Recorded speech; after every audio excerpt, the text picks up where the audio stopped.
Hi everyone, Johannes Keating here. Today I'm sounding the alarm on what I see as a, alarming trend in some of my trainees. So there's this tendency to ask about feelings, but in a way that is global and abstract, lacking specificity around the why the patient is feeling what they're feeling, and then how that connects to the larger themes that you ideally want to connect to the triangular person, right? Feelings take place at 3:30 on Tuesday afternoon.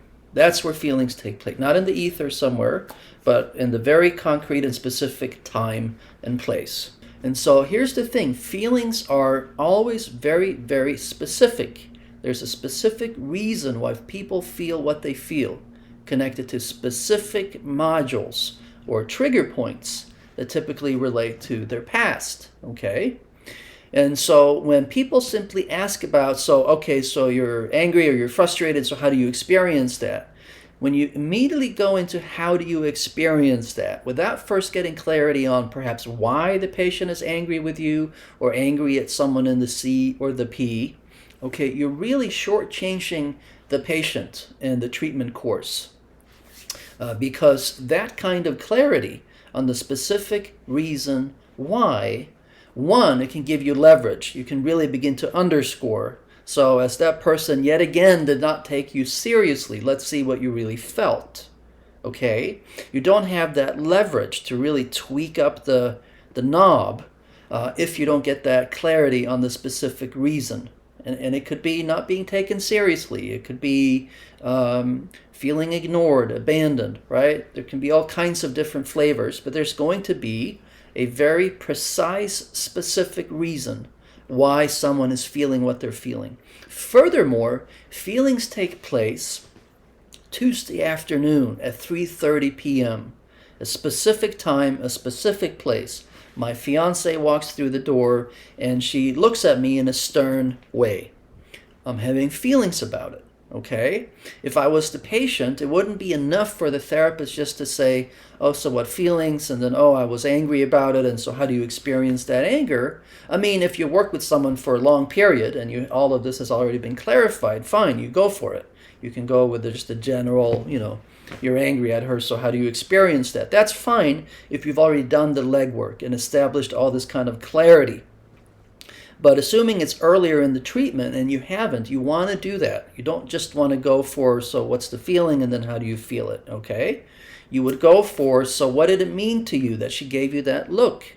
Why did that make you as angry as you were, for example, right? I mean, of course, there are instances when someone is simply rude to you and you're annoyed about it, and it's that simple, right? That happens, that exists. But if the intensity of the feelings are symptom generating, right? If the intensity is not in proportion or commensurate to what's actually going on, that means that the feelings are connected to deeper modules, right, that relate to a fraught history, right, experiences that the patient has had that were very painful, okay? And so it's so critical to sort all this through, comb it through, get clarity on all of this, so that one, you can really leverage it and intensify the feelings. Right? So yet again, this or that person not taking you seriously, let's see how you really feel about it, right? You can really amp it up, right? And pull that lever, in a forceful way when you have such clarity on the specific stimulus, the specific reason.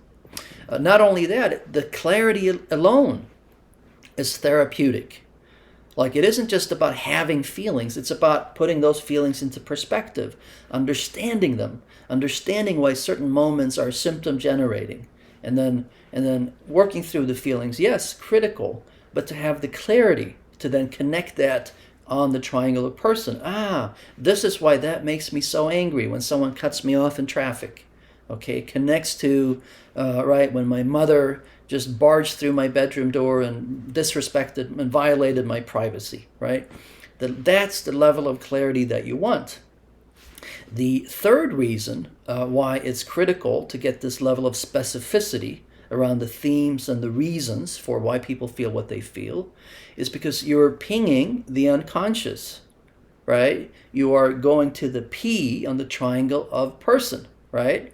And so it helps the work progress from simply looking at, say, what's going on in the C or even the T, so that you have clear channels into their past, right? So you understand the core themes that surrounded the patient in terms of their upbringing, in terms of their relationships to their parents or caretakers, and really what went down. So if you're not getting the specificity and this kind of clarity, you're not availing yourself, you're not leveraging the kind of work that you could be doing in terms of approaching genetic figures and approaching the patient's past. All right, that'll be all for now. I hope that was helpful. Till next time, take care.